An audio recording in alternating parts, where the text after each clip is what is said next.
Mike, what is the level of accessibility for the average person for a performance coach? How What do you mean accessible? accessibility? In For terms of me? affordability. Like, okay, so because I gotta Oh, be I honest don't though. know. That's a good question. I know for me, I like ours is a high ticket offer. Like you have to pay for 6 months, to do the Mm, thing with me.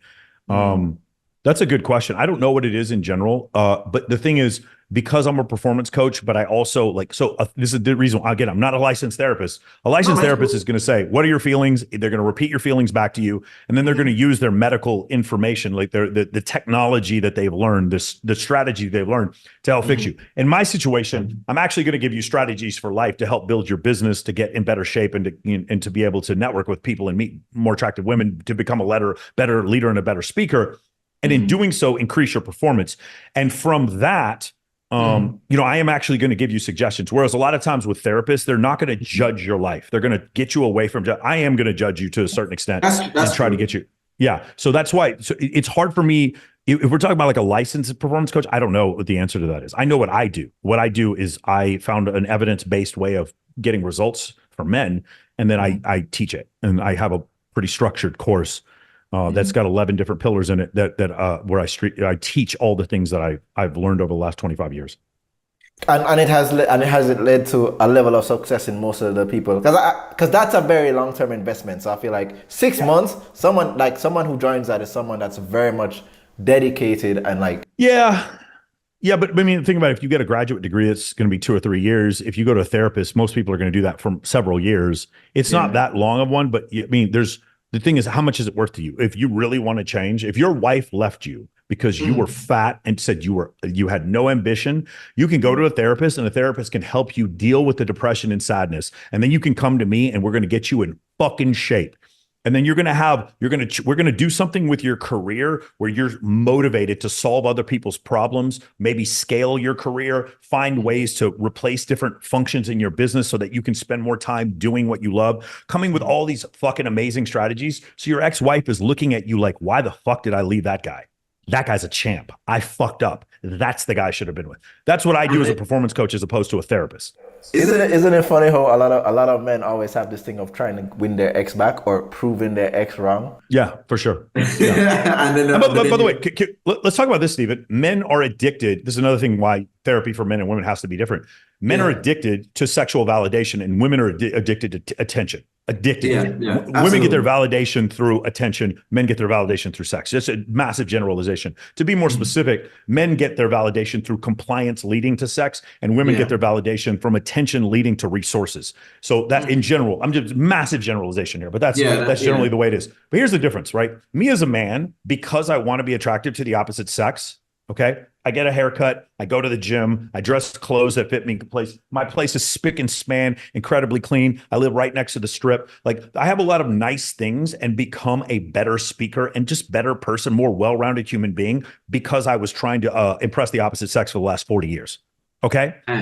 Yeah. And so I think it made me a better person. Now, I don't Yeah. know that a woman's addiction to attention does the same thing. I just don't see it does. What I see there is, fake photos, posting thirst traps. That it feels like their necessity for validation does not make them better people. Whereas my necessity for validation makes me want to run into a burning building to save people because that's what my job is as a masculine man. That's just It's my opinion. Like I'm not saying obviously women are awesome, men are awesome. I'm not saying yeah. women are worse. I'm just saying my validation for sexual selection actually makes me a better person in general. Not always. Obviously, some men lied in order to fuck women, so that's would be an example where it would make you a worse person. But in general, when I see women, like their necessity for attention does not make them better people. Whenever I post something on my Instagram, and there's some guys out there that like genuinely disagree with me, and I totally understand why they disagree. But there's some guys, and I'd say most of the guys who disagree with me on there are doing so because they're trying to impress women. They're trying to like be this white knight, save a hoe dude who like I'm gonna stick it to Michael Sartain and show these women that I'm better than him by standing up for their honor. And you just want to grab these dudes and be like, dude, they're not gonna fuck It's you. not No gonna matter fuck how you. many nice comments you put on my wall, they're not going to fuck you. These women aren't going to fuck you. You want to tell them that, but they don't want to listen. So yeah, I think that the only reason men can get away with that. They're like snitches and they're sniveling and they're fucking passive aggressive and talk about other dudes behind their back. It's because we don't live in an ancestral society. If we lived in small tribes and you're talking shit about me behind my back, I'm going to beat the fuck out of you. That's the way it would work. But we don't do that anymore. Yeah, I don't do that. We don't do that. We don't do that anymore. They and so do because that here. of that, They do that in Jamaica, not in the States. yeah, the thing is, like, do you remember the video of Mike Tyson turning around and punching that guy on the airplane? That was an example of a human. I would bet you any amount of money that the guy who Mike Tyson was punching, he leaves comments on YouTube and Reddit and TikTok talking shit about people. I would bet you any amount of money he does. And when he was talking to Mike Tyson, in his mind, he's still protected. He's like, I talk shit to people all the time and no one does anything to me. Right. And then he just did it to the wrong motherfucker. You know, by the way, if I'm a jury and I'm looking at this after the fact, I'm like looking at the dude and I don't care how bad Mike Tyson beat this guy up. I'm like, you said that to Mike Tyson. You kind of deserve it. You know what I'm saying? Like at some point, like logic and reason have to step in. Is violence correct in that instance? No, but you did talk shit to Mike Tyson. I mean, so you kind of like the person more willing to get into a fight is least likely to get into the fight. From what I've seen out here, especially like, yeah, we don't have that. We don't have stuff like that. There've been a lot of bloggers. Yeah, you have bloggers that do gossip vlogs. Yeah. Out here, a lot of them have been killed. Like that's terrible. Yeah, that's crazy. Yeah. I mean, it's not okay. So it's not. But my point is, like, there's certain people you can't talk shit about. Like, especially I live in the cartel in northern Mexico would be a bad. Like being in Tijuana and writing a blog about the cartel would be a bad move. No, I agree with you. That's definitely the case. So like out here, there's kind of you don't have that like space of talking shit and not I live on an island, so I see it too many times. I'm like, yeah. There's people that think they're in the States because you have that freedom in America to talk shit. Yeah. I've seen too many people get beat up out here because of that. So it's crazy. But that's what happened to that guy. So just so we're clear, men are also, because of a lack of accountability, generally from the anonymity that they've been giving due to social media, that's why men have become unaccountable as well. And pornography and other things like that. But for women, their lack of accountability generally like, again, my girlfriend's very smart. She says things that are correct, but men agree with her when she says these things, but they're not agreeing with her because she's correct. They're agreeing with her because she was a bartender and she's the hot bartender and they're going to agree with her. That's why. Man. And she that's essentially what happens. Even though she is correct, that's not why they're agreeing.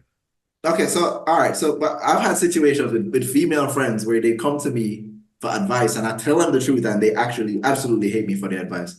Yeah. And our friend was she's a model. Usually, Stephen, usually they don't hate me for the advice. Usually they appreciate the advice. They tell me I'm wrong. They get a little bit defensive and then they don't take the advice. And then when they're wrong and I turn out to be right, they tend to like stop talking to me. I've seen that happen. I don't know if you've ever had like where you tell a girl exactly what's going to happen and it happens and like she can't even face you afterwards. I've had that happen several times. Hey, to let you know, honey, your boyfriend is going to cheat on you again. And they just don't hear it, you know? Yeah, I got blocked with that. And another friend, she didn't talk to me for months. But then she came back and just like, yeah, you were right. It sucks. Yeah, like going your whole life not being accountable and then somebody holds you accountable. What must that feel like? And especially, Stephen, if you're a guy who's actually her friend and you're not trying to sleep with her and she's not your boss, that means when you hold her accountable, she can't punish you back. Like you're not sleeping with her. She can't like withhold sex or attention from you. It doesn't matter. You guys are just friends. And so when someone who's like that, who's like completely unaccountable to her, sits there and gives her accountable lessons, then it's very difficult. Just imagine, Stephen, like how you would be if you got 6,000 messages from women every month telling you how fucking hot you were and how they wanted to fly you out to different places just to treat you like so good and you didn't even have to fuck them. Just imagine if you got 6,000. Imagine if you could swipe like left on dating apps thousands of times and every time you swipe right, you got a match. And every time a girl wanted to go out with you. Imagine what kind of a horrible person you would turn into. Like imagine like how intractable, how completely intolerable you would become if you got that much attention from the opposite sex. Of course. I mean, so what's happened in society is obvious. Of course, this was going to happen. That's what social media did. It took out the middleman. The men can give infinite sexual attraction to women, and women will receive infinite levels of sexual attraction. What's happened now is because of the high-speed internet, is that infinite levels of sexual attraction, the transference of one from men to women, that infinite level of it has made it so that women, like the actual infinite levels of attraction are actually being received by women. And so that's where we are right now. And of course, like it jades reality because You in a said- long-term dating market, like when we talk about long-term commitment, women Yeah. are getting the impression that they can get hundreds of men to commit to them when they can't even get one to commit to them, but they can get hundreds of men to have sex with them. They just haven't figured out the difference. You said something I liked. You said that pornography does to men what social media does to women in terms of setting up a sense. I really like that. That was a very good quote. Could you elaborate on that a bit more? Because you're saying so women will get their validation from attention, which eventually leads to resources. Attention from a man leading to a wedding ring, essentially, or for a woman who's like attention from a man leading to him being her sugar daddy, whatever. Just attention leading to resources, and then men will get their validation, compliance from women, right? Women holding their hand, showing up on time, all this kind of stuff, to the point where a woman is like taking the kids to school, making dinner, whatever, and then eventually to sex, because sex leads to replication. Men get a massive amount of validation from sex. I don't think women grasp this part. Because women know that men are horny and will fuck anything. I just don't think women understand the validation that men get from sex in addition to the pleasure, the physical pleasure. They don't get it because women generally don't get the same validation from sexual intercourse that men do. Women use sexual intercourse as sort of a pair bonding thing, a release of oxytocin. So the man and the woman are now bonded together. So she knows she's keeping this man so that they can raise a child together. For men, there's definitely some of that, but there's this sense of validation that I don't believe women experience. And so because of that, that's why it's very different. So for men, because of the validation, and the validation can be totally non-contextual, and my proof is pornography. When women try to argue with me about like men not needing comfort in order to have sex, it's like, how would pornography exist if what you're saying is true? Like the existence of pornography totally disproves everything that you're saying. Total non-contextual images of nude women that men are looking at and paying billions of dollars for. And you're telling me that men need comfort or context to have sex? It's absurd. It's absurd. The porn industry just grows magnitude. Huh? What you said, they need comfort to have sex? No. So men don't need comfort or context in order to have sex with women or to find women attractive. Women need both. Women need comfort and they need context. Now, some women need very little comfort. Like the comfort they need is some mushrooms and Molly, and then that's enough comfort for them to have sex. But for most women have a seduction process. Men don't need a seduction process. Yeah. Anyway, no, so I agree. I was just I've never heard that logic of men needing comfort. That's a wild. Yeah, men don't need comfort. But if you go listen to my 2 interviews with Brandy Andrews, she's just like confused. She's like, no, men enjoy sex so much better when it's with their long lost soulmate. And I'm like, nah, that both is like, and every guy who listens to it agrees with me because like, it can be good, but it doesn't have to be good. And like my relationship with my girlfriend is incredible and the sex we have is incredible, but they both happen to be incredible. I know some people who are in incredible relationships who don't have good sex. And I know some people who have men who have good sex with a woman and who have no desire to have a relationship with them. For men, the two can be totally separate from each other. For women, they can too, but generally they aren't. Yeah. Generally they aren't. So that's a massive difference. So now, if that's the case, then going back to what you were saying before, men will receive their validation from limitless, non-contextual images of female nudity, and women will receive their validation from limitless amounts of attention, likes, comments, sliding in the DMs, direct messages from men.